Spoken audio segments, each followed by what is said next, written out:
चलिए सेटल हो जाइए, शुरू करते हैं आज का यूपीपीएससी के लिए जो इंट्रोडक्टरी डेमो क्लास है। ऑनलाइन ऐप पे भी काफ़ी लोग जुड़ रहे हैं। चलिए शुरू करते हैं हम लोग। तो पीसीएस का एग्ज़ाम जो होता है उसमें हम ज्योग्राफी के बारे में जानेंगे। तो ज्योग्राफी के बारे में जो भी ज्योग्राफी का पोर्शन है उसके बारे में बात करने से पहले एक ब्रीफ आइडिया ले लेते हैं कि एग्ज़ाम यूपीपीएससी का जो होता है आ, उसमें क्या क्या पैटर्न है, क्या क्या चीज़ें हैं। तो जो पीसीएस का एग्ज़ाम है हमारा, ये 3 लेवल का एग्ज़ाम, 3 स्तर होते हैं इसमें। शुरुआत होती है प्रीलिम्स से, इसके सेकंड लेवल है मेन का, और जो थर्ड लेवल है वो है आपके इंटरव्यू का। तो 3 स्तर का ये एग्ज़ाम है, प्रीलिम्स, मेंस और इंटरव्यू।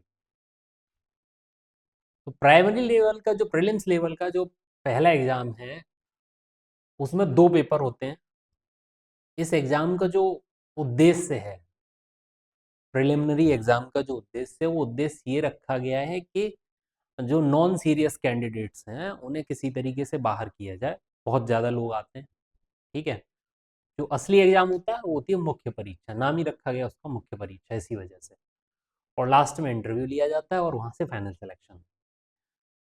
तो प्रीलिम्स का पैटर्न देखते हैं। तो प्रीलिम्स के एग्ज़ाम में 2 पेपर होते हैं। पहले का नाम है जीएस फर्स्ट पेपर और दूसरे का नाम है GS second paper. GS first, GS second. अब जीएस फर्स्ट के अंतर्गत सामान्य अध्ययन के जो विषय हैं, history, geography, polity, economy, environment, current affairs, science and tech, इनसे रिलेटेड क्वेश्चंस आते हैं। यहाँ पर आपके रहते हैं 150 क्वेश्चंस, ठीक है। पीछे क्लियर दिख रहा है पीछे तक? तो इसमें 150 क्वेश्चंस आते हैं, ठीक है। टोटल मार्क्स होते हैं 200। 200 मार्क्स का पेपर है, 150 क्वेश्चन आते हैं। माइनस मार्किंग रहती है, गलत क्वेश्चन करेंगे तो 1/3 मार्क्स काटे जाते हैं। मोटा मोटा ये समझ लीजिए, अगर 3 क्वेश्चन गलत हुए तो एक क्वेश्चन के नंबर जो हैं वो माइनस कर दिए जाएंगे। तो ये जीएस पेपर 1 हो गया। इसमें जीएस के सब्जेक्ट्स रहते हैं, 7 पोर्शन है। जीएस 2 की बात करें तो जीएस 2 के अंतर्गत आपका कॉम्प्रीहेंशन, संप्रेषण, रीजनिंग, मैथ, इंग्लिश और हिंदी, मोटे मोटे ये सब्जेक्ट्स हैं। इसमें आपके 100 क्वेश्चंस रहते हैं, सेम 200 मार्क्स रहते हैं। 100 क्वेश्चंस 200 मार्क्स के। अब जीएस 2 की अगर बात करें, सी सेट के नाम से भी इसे जानते हैं कॉमनली, तो ये जो है आपका क्वालिफाइंग नेचर का होता है कि आपको बस पास करना है इस पेपर को, ठीक है। और पास करने के लिए जो लेवल रखा गया है वो रखा गया है कि आपको 33% मार्क्स लेके आने हैं, यानी कि 100 में से 33 क्वेश्चन सही करने, माइनस माइनस करने के बाद। अब जीएस 2 का जो पेपर है जिसमें आपको 33% लाने, उसके बाद जीएस पेपर 1 में से आपकी मेरिट बनेगी, कट ऑफ लगेगी। अगर आप कट ऑफ से ऊपर है तो आप मेन के लिए क्वालिफाई कर जाएंगे। अब बात करते हैं मेन के एग्जाम की, यानी कि मुख्य परीक्षा।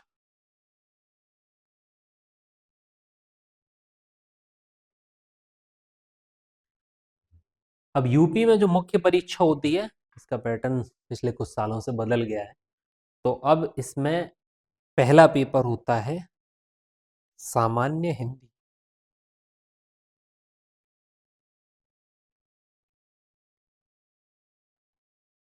150 नंबर का पेपर होता है, 3 घंटे का पेपर।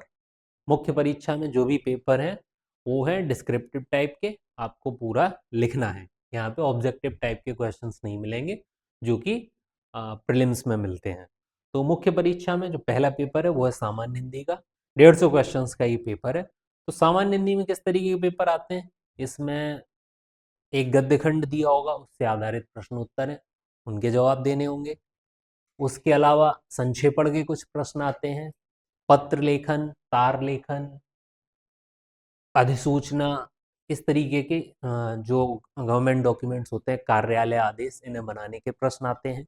इसके बाद आता है आपका शब्द ज्ञान। शब्द ज्ञान के अंतर्गत आपके आ जाते हैं उपसर्ग, प्रत्यय, विलोम शब्द,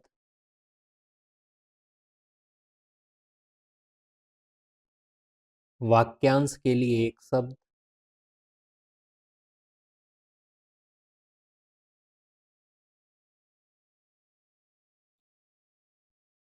मुहावरे, लोकोक्ति, और इसके साथ साथ वर्तनी और वाक्य शुद्ध करना। तो मुख्य परीक्षा में जो पहला पेपर होगा सामान्य हिंदी का, उसके बारे में हमने बात की। 150 क्वेश्चन, 150 नंबर का ये पेपर होगा। इसमें हिंदी की एक जनरल अंडरस्टैंडिंग आपकी चेक की जाती है। आप हिंदी में पत्र वगैरह लिख लेते हैं, तार लेखन कर लेते हैं, अधिसूचना बना लेते हैं या कार्यालय आदेश बना लेते हैं, ये सारी चीज़ें इसमें रहती हैं। और थोड़ा सा व्याकरण का, जिसमें शब्द ज्ञान रहता है, उपसर्ग प्रत्यय वगैरह, विलोम शब्द, वाक्यांश के लिए एक शब्द, मुहावरे, लोकोक्ति, वर्तनी शुद्ध करना, वाक्य शुद्ध करना, ये प्रश्न इसमें रहते हैं। इसके बाद जो दूसरा पेपर आता है मुख्य परीक्षा में, वो होता है निबंध का। ये भी सेम 150 मार्क्स का पेपर रहता है। दूसरा पेपर निबंध का, ये भी सेम है, हिंदी की तरीके से 150 मार्क्स का। अब निबंध में क्या होता है, आपको निबंध के पेपर में 3 घंटे में 3 निबंध लिखने हैं। 3 घंटे की समय अवधि है आपके पास, जिसके अंदर आपको 3 निबंध लिखने हैं। 3 खंड रहते हैं इस पेपर में, खंड का, खंड खा और खंड गा। तो इन तीनों खंडों में जो निबंध आएंगे उनमें से हर एक में से एक एक निबंध लिखना है। खंड का में एक निबंध लिखना है, खंड खा में एक निबंध लिखना है, और खंड गा में एक निबंध लिखना है। तो इस तरीके से निबंध का जो पेपर होता है उसकी योजना रहती है। अब इसमें विषय जो है सिलेबस में दिए हुए हैं, खंड का में किस विषय पे आएंगे, खंड खा में किस विषय पे आएंगे, और खंड गा में किस विषय पर निबंध आएंगे। तो खंड का में जो विषय शामिल है उसमें पहला है साहित्य और संस्कृति।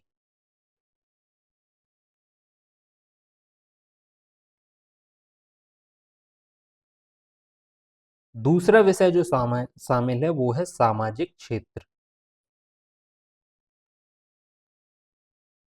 और तीसरा विषय जो शामिल है वो है राजनीतिक क्षेत्र।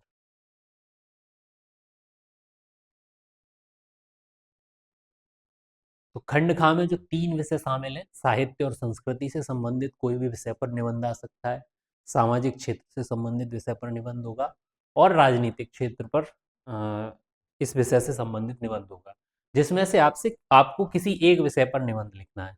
निबंध के लिए नियम दिया है कि लगभग 700 शब्दों में निबंध आपको लिखने हैं, 3 निबंध टोटल लिखने। अब खंड खा की बात करें तो खंड खा में पहला जो विषय दिया है वो दिया है विज्ञान एवं प्रौद्योगिकी।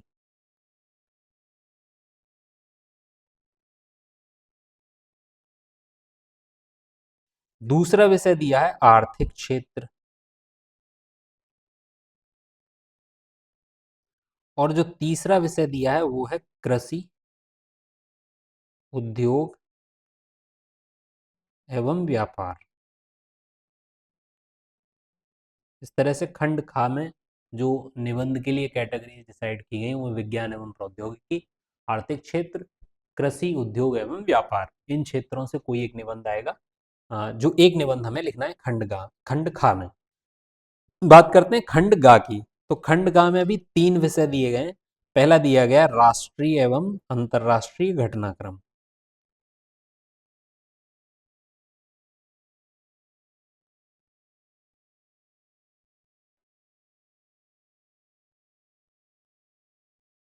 राष्ट्रीय एवं अंतर्राष्ट्रीय घटनाक्रम में क्या है?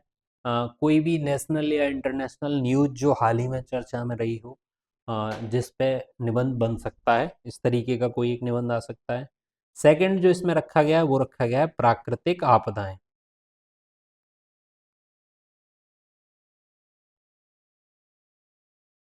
प्राकृतिक आपदाएं जैसे भूस्खलन, बहुत चर्चा में रहा हाल ही में।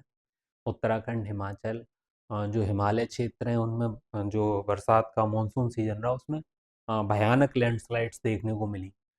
इसी तरीके से भूकंप, बाढ़, सूखा, जो ये प्राकृतिक आपदाएं, इनसे संबंधित किसी मुद्दे पर निबंध लिखने को आ सकता है। और तीसरा विषय जो खंड ग में रखा गया है वो रखा गया है राष्ट्रीय विकास योजनाएं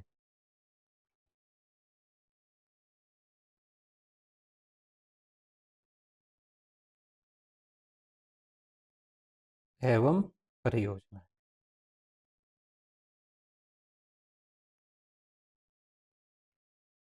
तो खंड ग में जो निबंध का तीसरा विषय रखा गया वो रखा गया है राष्ट्रीय विकास परियोजनाएं एवं योजनाएं।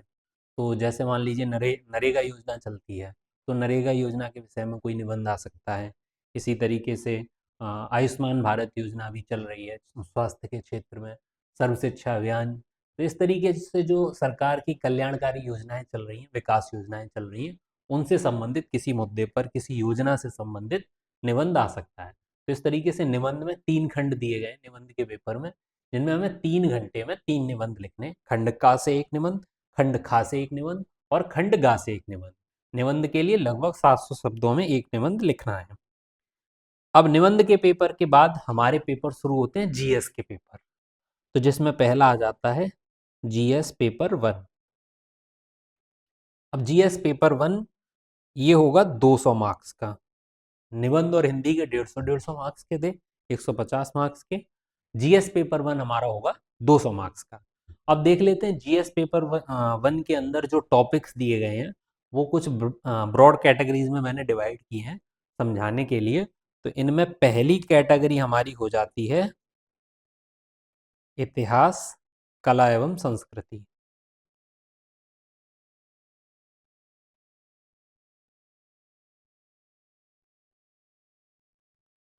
तो जीएस पेपर 1 में जो पहली कैटेगरी है इतिहास, कला एवं संस्कृति।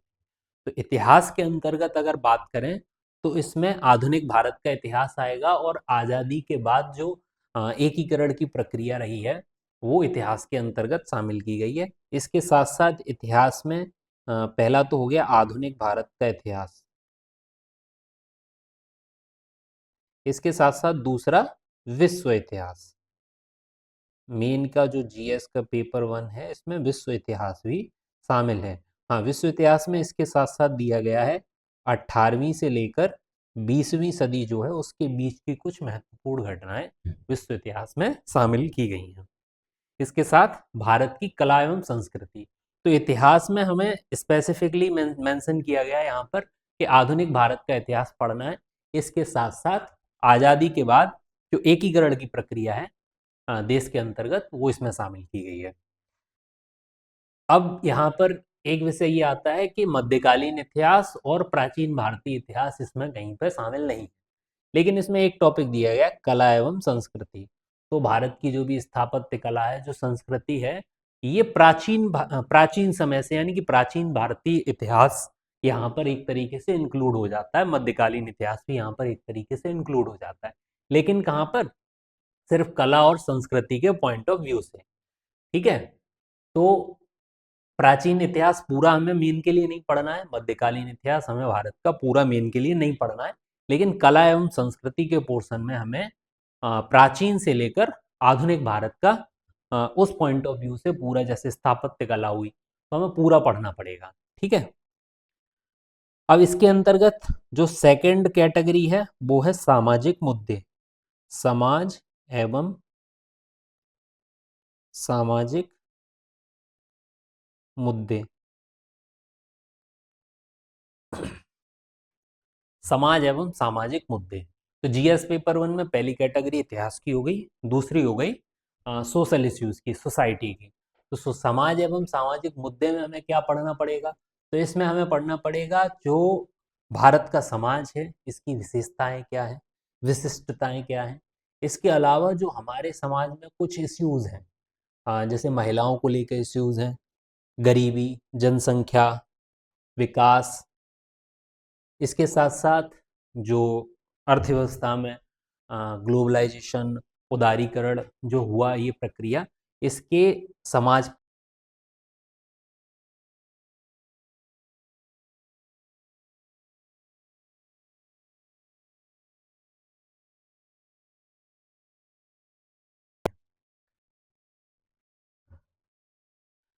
तीसरा पोर्शन यहाँ पर डिवाइड किया है, वो है भूगोल।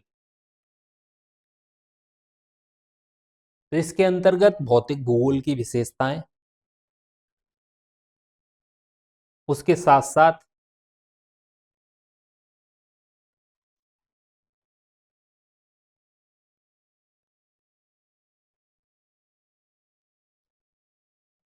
भौतिक भूगोल की कुछ विशेषताएं, इसके साथ साथ संसाधन, वैश्विक संसाधन इसमें रखे गए हैं। वैश्विक भौतिक संसाधन जिसमें जल, मृदा, वन, हाँ, इन इसमें जो स्पेसिफिकली मेंशन किया गया है वो है साउथ एशिया और south east Asia.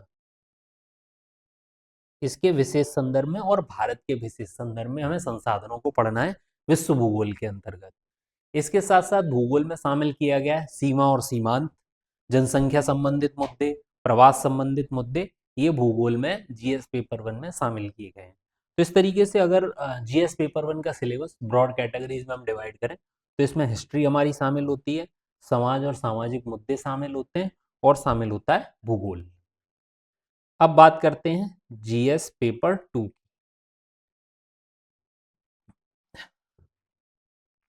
GS paper 2 same 200 marks का होगा, 3 घंटे के अंदर 200 मार्क्स का डिस्क्रिप्टिव टाइप का पेपर है।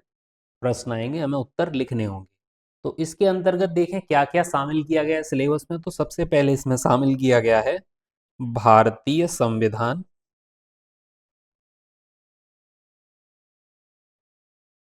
एवं राज्य व्यवस्था। तो जो भारत की संवैधानिक योजना है, जो भारत की राज्य व्यवस्था है, उसके सारे टॉपिक्स इसमें जीएस पेपर 2 में शामिल किए गए हैं। इसके साथ साथ जीएस पेपर 2 में जो राज्य की और केंद्र की कुछ कल्याणकारी योजनाएं चलाई जाती हैं वो शामिल की गई हैं। तो जीएस पेपर 2 में पहला टॉपिक हो गया भारतीय संविधान एवं राज्य व्यवस्था, दूसरा टॉपिक हो गया कल्याणकारी योजनाएं, राज्य की भी और केंद्र की भी।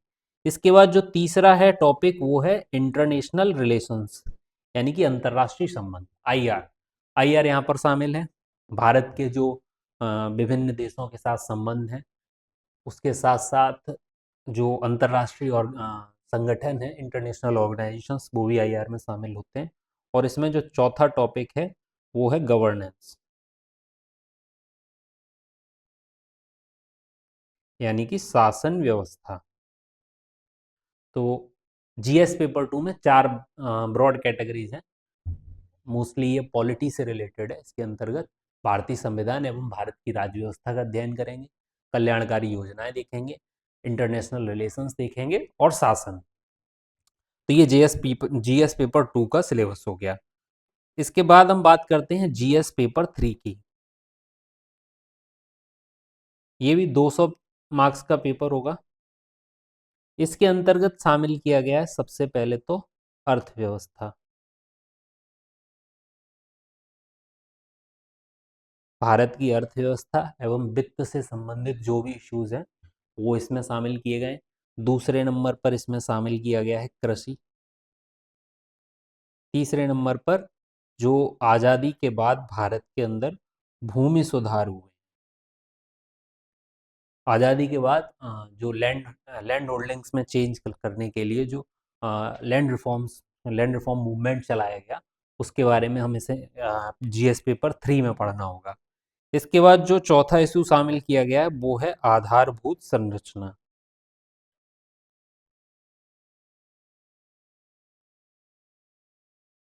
पांचवा टॉपिक है विज्ञान एवं प्रौद्योगिकी।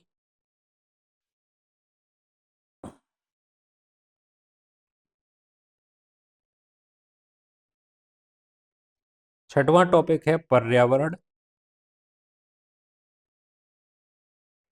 एवं संबंधित मुद्दे।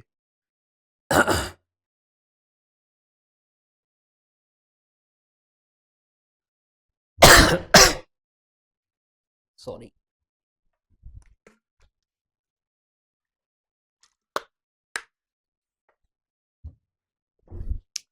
हाँ, तो जीएस पेपर 3 की बात कर रहे थे, तो इसमें जो पांचवा टॉपिक है वो है विज्ञान एवं प्रौद्योगिकी। छठवां टॉपिक है पर्यावरण एवं पर्यावरण संबंधित मुद्दे। और सातवां टॉपिक इसके साथ शामिल किया गया है आपदा प्रबंधन। और आठवां टॉपिक है आंतरिक सुरक्षा। आंतरिक सुरक्षा एवं सुरक्षा संबंधित जो मुद्दे हैं। तो इस तरीके से ये 8 कैटेगरीज में इसका सिलेबस डिवाइड किया है। एक बार फिर से बता दूं, जो ये कैटेगरीज में पेपर्स में बता रहा हूँ, ये आयोग ने जो सिलेबस जारी किया है उसमें इस तरीके से डिवाइड नहीं किया है। उसमें उन्होंने पॉइंट वाइज पूरा सिलेबस दिया है। ये जो मैंने डिवीजन किया है वो हम लोग जिस तरीके से तैयारी करेंगे पेपर की, तो कौन कौन से टॉपिक किस इश्यू के अंदर हम कवर करेंगे। जैसे इसमें दे दिया पर्यावरण एवं संबंधित मुद्दे। तो इसमें दिया गया है पर्यावरण। पर्यावरण क्या है, पारिस्थितिकी क्या है, पारिस्थितिकी तंत्र क्या है, जैव विविधता क्या है, इस तरीके से पूरा डिटेल सिलेबस दिया गया। तो यहाँ पर मैंने इसे एक ब्रॉड कैटेगरी बना दी, पर्यावरण एवं पर्यावरण संबंधित मुद्दे। तो वो सारे हम जब इन्वायरमेंट पढ़ेंगे तो उसके अंतर्गत वो सारे टॉपिक्स हम कवर करेंगे। इसी तरीके से आपदा प्रबंधन दे दिया है, तो उसमें अलग अलग आपदाएं दी हैं। आग, बाढ़, सूखा, भूकंप, भूस्खलन। तो हम उन्हें जब डिजास्टर मैनेजमेंट पढ़ेंगे तो उसके अंतर्गत पूरा कवर करेंगे। इसी तरीके से आंतरिक सुरक्षा। तो ये जीएस पेपर 3 की बात होगी। इसके बाद हमारा आता है जीएस पेपर 4। ये भी 200 मार्क्स का होगा, 3 घंटे का। तो जीएस पेपर 4 है एथिक्स का पेपर। एथिक्स एंड इंटेग्रिटी यानी नीति शास्त्र, मानवीय अंतर संबंध, नीति शास्त्र और मानवीय अंतः संबंध।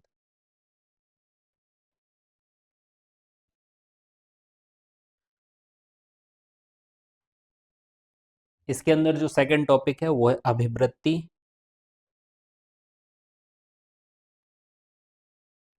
मूल्यबोध और सत्यनिष्ठा। इस पेपर को पास करके आप जा रहे हैं प्रशासन में, सिविल सेवा में जा रहे हैं। तो आपके अंतर्गत नीति होनी, आपके अंदर नीति होनी चाहिए। आपका जो करेक्टर है उसके अंदर वैल्यूज होनी चाहिए, सत्यनिष्ठा होनी चाहिए। वो है या नहीं, ये जांचने के लिए ये पेपर इसमें शामिल किया गया है। इसके अंदर नेक्स्ट जो टॉपिक इंक्लूड किए गए हैं जीएस पेपर 4 में, वो है लोक प्रशासन, सिविल सेवा में मूल्य,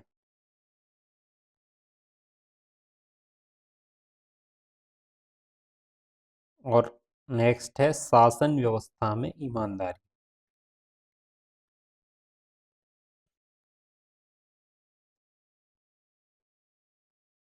हाँ। अब इस पेपर में जो ये टॉपिक्स हैं, इन टॉपिक्स से रिलेटेड क्वेश्चंस आएंगे। इसके साथ साथ इस पेपर में आती हैं केस स्टडीज। केस स्टडी में क्या होगा, एक हाइपोथेटिकल सिचुएशन आपको दे दी जाएगी। अगर आप किसी जिले के जिलाधिकारी होते और उसके बाद एक सिचुएशन क्रिएट की जाएगी, तो इस सिचुएशन में आप क्या करेंगे। तो इस तरीके से केस स्टडीज दी होंगी और उन केस स्टडीज में आपको अपना डिटेल्ड आंसर लिखना होगा। तो इस तरीके से जीएस पेपर 4 हो गया हमारा नीति शास्त्र से रिलेटेड। नेक्स्ट बात करते हैं जीएस पेपर 5 और जीएस पेपर 6। ये दोनों हैं यूपी स्पेसिफिक, उत्तर प्रदेश से संबंधित। जीएस पेपर 5 की बात करें तो इसके अंतर्गत आता है सबसे पहले यूपी का इतिहास और संस्कृति। सेकंड आता है यूपी में ग्रामीण, शहरी एवं जनजातीय मुद्दे।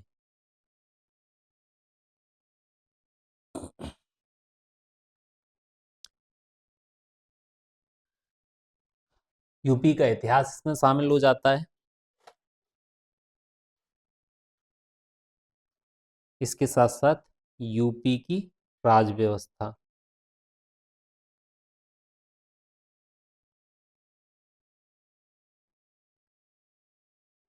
यूपी में स्वास्थ्य, शिक्षा, कानून व्यवस्था,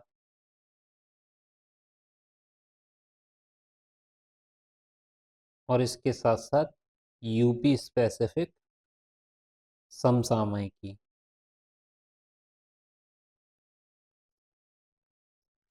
तो जीएस पेपर 4 में यूपी, जीएस पेपर 5 में यूपी स्पेसिफिक कंटेंट रहेगा। यूपी से संबंधित जो न्यूज़ रहेंगी वो रहेंगी। इसमें यूपी की हिस्ट्री शामिल होगी, ग्रामीण शहरी जनजातीय मुद्दे रहेंगे, यूपी की राज्य व्यवस्था रहेगी।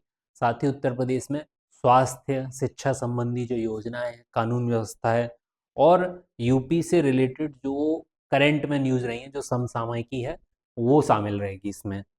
अब बात करते हैं इसी के साथ यूपी स्पेसिफिक जो है नेक्स्ट पेपर, जीएस पेपर 6। ये दोनों पेपर भी 200-200 मार्क्स के ही हैं। तो जीएस के जो 6 पेपर होने हैं, जीएस पेपर 1, 2, 3, 4, 5, 6, ये 6 पेपर 200-200 मार्क्स के हैं। ठीक है, अब पेपर 6 की बात करें तो पेपर 6 शुरू होता है यूपी के आर्थिक परिदृश्य से।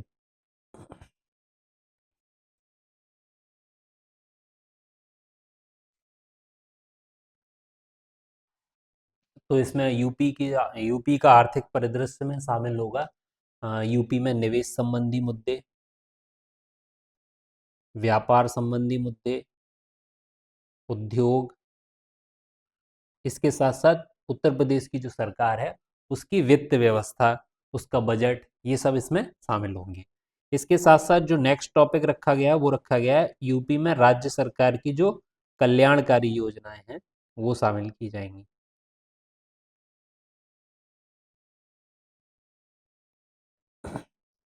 देख रहे हैं अभी तक हम सिलेबस जितना भी कवर किया उसमें स्कीम्स बहुत जगह पे शामिल की गई। यहाँ पे यूपी स्पेसिफिक स्कीम शामिल की गई है, जीएस पेपर 2 में सारी स्कीम शामिल की गई हैं। करंट में स्कीम से रिलेटेड क्वेश्चंस अलग पूछे जाते हैं। ठीक है, जीएस पेपर 5 की अगर बात करें तो यहाँ पे यूपी स्पेसिफिक करंट अफेयर्स अलग से जोड़ दिया गया। तो यहाँ पे भी वो स्कीम से रिलेटेड क्वेश्चन पूछ सकता है करंट अफेयर्स के नाम पर। तो स्कीम्स पे बहुत फोकस है, इसलिए जो करंट में जो कल्याणकारी योजनाएं जो चलाई जा रही हैं वो न्यूज में रहती हैं, उन्हें कवर करना बहुत जरूरी है, इसलिए न्यूज देखते रहना बहुत जरूरी है। इसके साथ साथ अगर बात करें तो नेक्स्ट है यूपी में ऊर्जा संसाधन।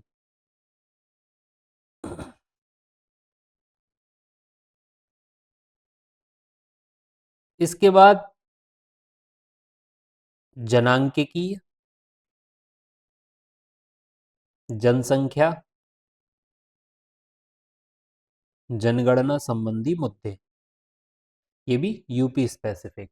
यानी कि यूपी की जो डेमोग्राफी है, यूपी की पॉपुलेशन है, यूपी में जो सेंसस होता है, इससे संबंधित जो भी मुद्दे हैं वो भी जीएस पेपर 6 में शामिल किए गए हैं। इसके बाद बात करें नेक्स्ट शामिल किया गया है कृषि और वानिकी। तो कृषि से संबंधित जो भी न्यूज़ रहेंगी, कृषि से संबंधित जो भी क्वेश्चंस रहेंगे, इसके साथ साथ जो पॉलिसी है वानिकी की पॉलिसी, तो वो भी इसमें शामिल की गई है। इसके बाद नेक्स्ट जो टॉपिक शामिल किया गया है वो किया गया है भूगोल, यानी कि यूपी का भूगोल। तो यूपी की जो भौगोलिक अवस्थिति है वो क्या है, यूपी में उच्चावच किस तरीके के हैं, अपवाह किस तरीके का है, नदियाँ, मृदा, वनस्पति, ये सब इसमें यूपी के भूगोल में हम शामिल करेंगे। इसके साथ साथ अगर बात करें तो नेक्स्ट आता है प्राकृतिक संसाधन।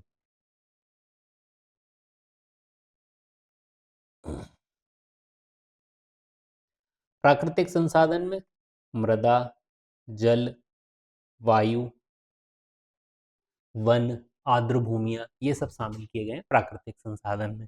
इसके साथ साथ विज्ञान एवं तकनीकी संबंधित मुद्दे।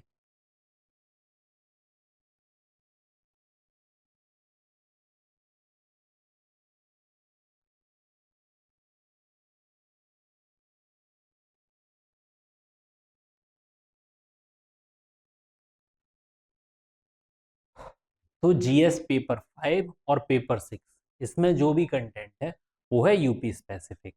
अब अगर इसमें हम देखें तो इतिहास शामिल होता है, संस्कृति शामिल होता है। इसे हमने जीएस पेपर 1 में पढ़ा था, ठीक है। इतिहास को हमने प्रीलिम्स के लिए भी पढ़ा, जीएस पेपर 1 में भी पढ़ा और जीएस पेपर 5 में भी पढ़ेंगे। 1 में हम पढ़ेंगे प्रीलिम्स ओरिएंटेड, जहाँ पे हमें एमसीक्यू सॉल्व करने हैं, यानी कि बहुविकल्पी प्रश्न सॉल्व करने हैं, ठीक है। जीएस पेपर 1 में जब हम हिस्ट्री पढ़ेंगे तो हमें हिस्ट्री स्पेसिफिक जो भी भारतीय इतिहास है उससे संबंधित क्वेश्चंस हमें सॉल्व करने लिखने हैं, ठीक। अब जो भारतीय इतिहास पढ़ा तो उसके अंतर्गत यूपी के इतिहास पर थोड़ा सा फोकस कर लेंगे वहीं पढ़ते समय, ठीक है। तो इस तरीके से जो जीएस पेपर 5 है और जीएस पेपर 6 है, इसकी तैयारी जो है वो उसके साथ साथ चलानी है, उससे जोड़कर चलानी है। इससे जो जीएस पेपर 1 से लेके 4 तक हम पढ़ रहे हैं, इसके साथ साथ प्रीलिम्स में जो पढ़ रहे हैं उसे हमें इसके साथ इंटीग्रेट करना है।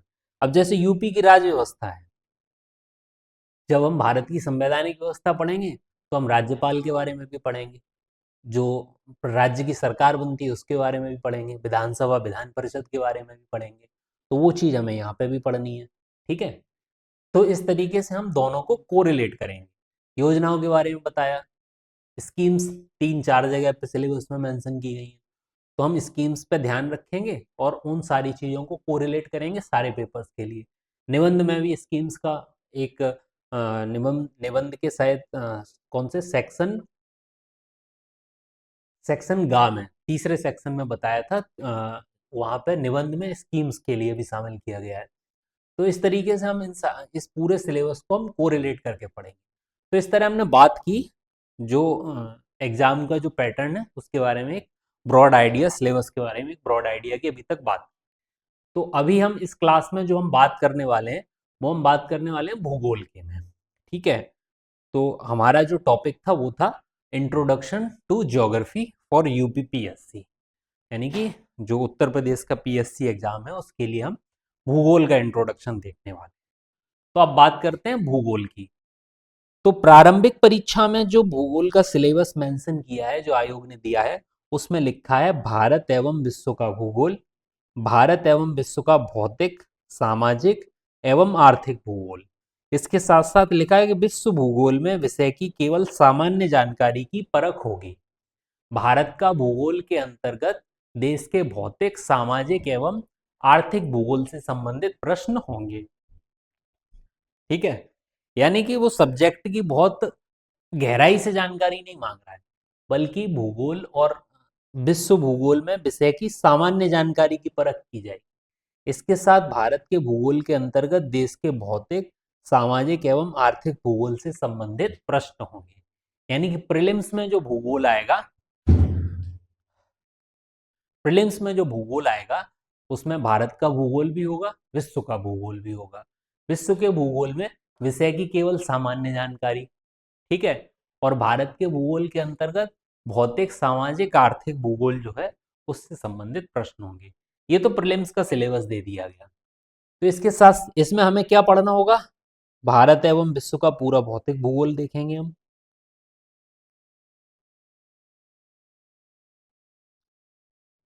इसके साथ साथ सामाजिक भूगोल और आर्थिक भूगोल। ये प्रीलिम्स का सिलेबस हो गया। अब हम देखते हैं मेन में भूगोल किस किस पेपर में कहाँ कहाँ रखा गया, और फिर हम देखेंगे इन्हें इंटर रिलेट करके। तो जीएस में पहले जीएस पेपर 1 में भूगोल रखा गया है, ठीक है। तो मुख्य परीक्षा की अगर बात करें तो जीएस पेपर 1 में ये टॉपिक जो दिए गए हैं, ये टॉपिक जो दिए गए हैं जीएस पेपर 1 में,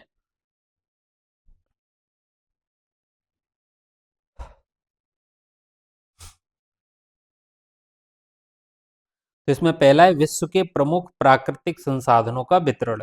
इसमें जल, मिट्टियों, वन, इसमें दक्षिण एवं दक्षिण पूर्व एशिया भारत के विशेष संदर्भ में।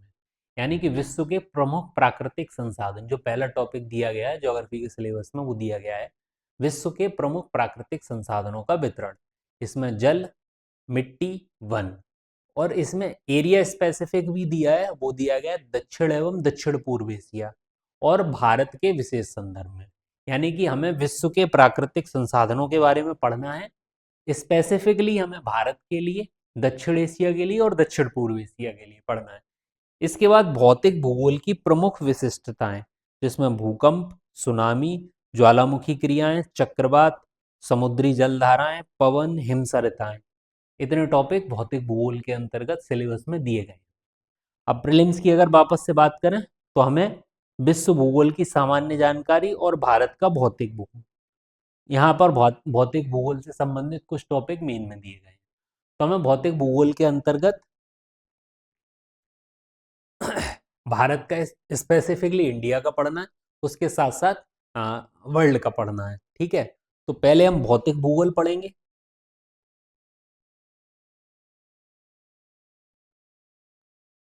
अब भौतिक भूगोल जब पढ़ेंगे तो भूगोल को इसके अंतर्गत सबसे पहले हम पढ़ते हैं भू आकृति विज्ञान।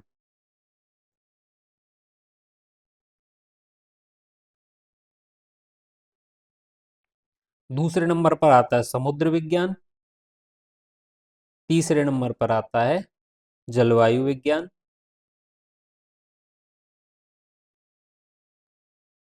और चौथे नंबर पर आता है जैव भूगोल।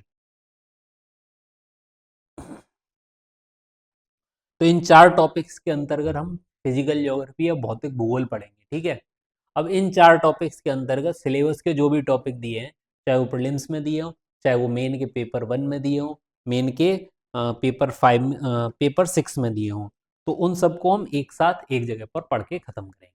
ठीक है, इसमें एक टॉपिक दिया भारत के सामुद्रिक संसाधन एवं उनकी संभाव्यता।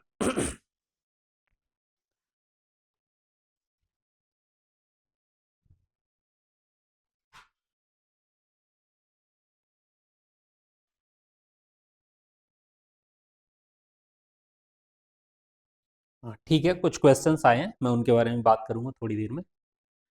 तो इस तरीके से जीएस पेपर 1 में जो भूगोल का सिलेबस है हम उसकी बात कर रहे थे। इसमें एक टॉपिक मेंशन है भारत के सामुद्रिक संसाधन एवं उनकी संभाव्यता। तो भारत के जो समुद्री संसाधन है वो शामिल किए गए। तो जो समुद्र विज्ञान टॉपिक लिखा है, समुद्र विज्ञान के अंतर्गत हम भारत के सामुद्रिक संसाधन को पढ़ेंगे। इसके साथ मानव प्रवास संबंधी मुद्दे, वो भी विश्व की शरणार्थी समस्या, स्पेसिफिकली भारतीय उपमहाद्वीप में। ठीक है, तो इसे हम पढ़ेंगे। जो भूगोल का दूसरा डिवीजन आता है मानव भूगोल, इसके बारे में परेशान मत होइए, पीछे कुछ लोग बात कर रहे हैं। तो भौतिक भूगोल, मानव भूगोल जो भी डिवीजन है, जब ज्योग्राफी की फर्स्ट क्लास आएगी तो उसमें इसी का इंट्रोडक्शन और सिंपल तरीके से एक्सप्लेन कर दिया जाएगा। ठीक है, नेक्स्ट बात करते हैं सीमांत तथा सीमाएं, वो भी भारतीय उपमहाद्वीप के संदर्भ में। ये एक तरीके से पॉलिटिकल ज्योग्राफी का पार्ट है। नेक्स्ट है जनसंख्या एवं अधिवास, अधिवास के प्रकार, प्रतिरूप, नगरीकरण, स्मार्ट नगर, स्मार्ट ग्राम, ये सारी चीज़ें पॉपुलेशन से रिलेटेड, ये सोशल ज्योग्राफी का पार्ट है। ठीक है, तो इस तरीके से जीएस पेपर 1 में जो ज्योग्राफी का सिलेबस दिया गया है वो ये है। नेक्स्ट ज्योग्राफी का जो सिलेबस दिया गया है वो दिया गया है यूपी स्पेसिफिक पेपर नंबर 6 में। तो इसके अंतर्गत यूपी की फिजिकल ज्योग्राफी, ऊर्जा संसाधन उत्तर प्रदेश के, जनांकिकी जनगणना संबंधी मुद्दे, इसके बाद कृषि, वानिकी, सामाजिक वानिकी, कृषि विविधता। तो ये कृषि से संबंधित रिलेटेड, जो कृषि से रिलेटेड ऑप्शन है, जो भूगोल का जो कृषि से रिलेटेड पार्ट है वो यहाँ पर कवर किया गया है। इसके बाद उत्तर प्रदेश में परिवहन तंत्र, औद्योगिक विकास, शक्ति संसाधन, इंफ्रास्ट्रक्चर, प्रदूषण एवं पर्यावरण के मुद्दे, प्रदूषण नियंत्रण परिषद एवं इसके कार्य, ये जलवायु परिवर्तन, मौसम पूर्वानुमान संबंधी मुद्दे, ये एनवायरनमेंट में भी हम पढ़ेंगे और यहाँ पर यूपी स्पेसिफिक भी हम पढ़ेंगे। इसके साथ प्राकृतिक संसाधन, मृदा, जल, वायु, वन, घास मैदान, आर्द्र भूमि। उत्तर प्रदेश के संदर्भ में अधिवास, पारिस्थितिकी तंत्र संरचना, कार्य, जीव जंतु एवं वनस्पतियां।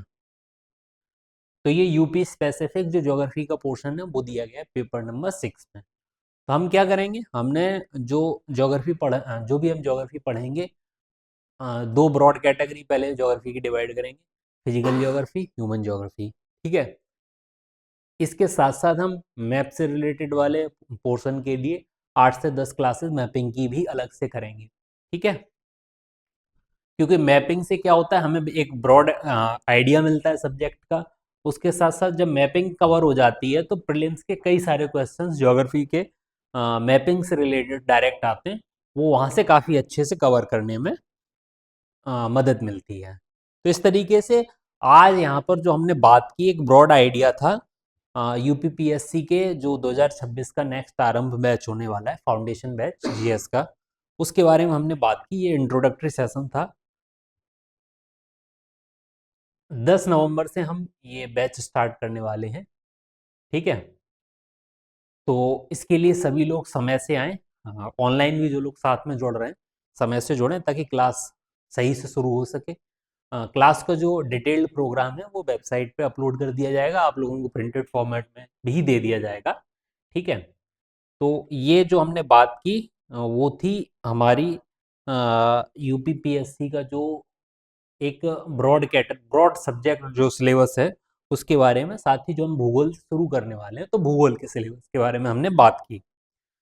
तो आज की इस क्लास में इंट्रोडक्टरी सेशन में इतना ही। जो भी क्वेरीज हों आप लोग क्लास के बाद में बात कर सकते हैं, और ऑनलाइन जो लोग देख रहे हैं वो मैसेज डाल के भी पूछ सकते हैं, उसका भी पूरा जवाब दिया जाएगा, ठीक है। तो आज की क्लास के लिए इतना ही। Thank you.